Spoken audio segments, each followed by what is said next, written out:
Good evening, everyone. Welcome back to Faith Without Filter. Shame thrives in secrecy. The enemy often uses secrecy longer than he uses sin. Shame survives in darkness.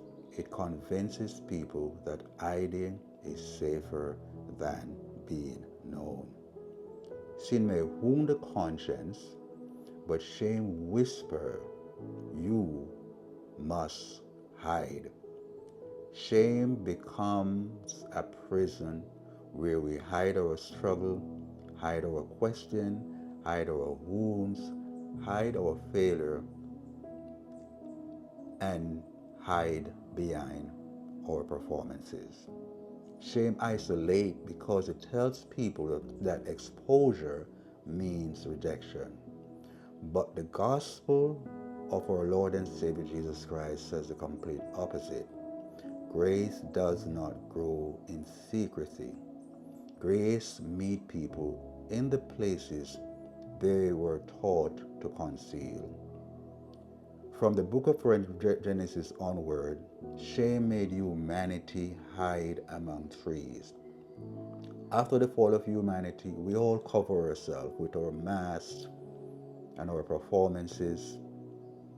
Whatever we can find, we cover ourselves. But God did not withdraw. His first movement was to pursue. The question he asked was, "Where are you?" Not because God lacked information, but because he was inviting honesty. God confronts hiding before he addresses restoration. God confronts hiding before he addresses restoration. Shame says, "Cover yourself." But the grace of God says, "Come into the light." Shame says, "If they know, you will be rejected." Grace says, "When you are known, you are healed."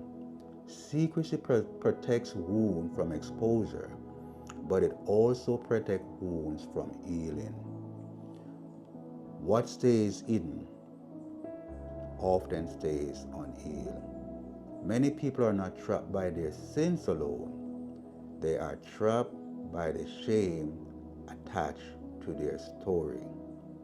God bless you, and I see you in the next section.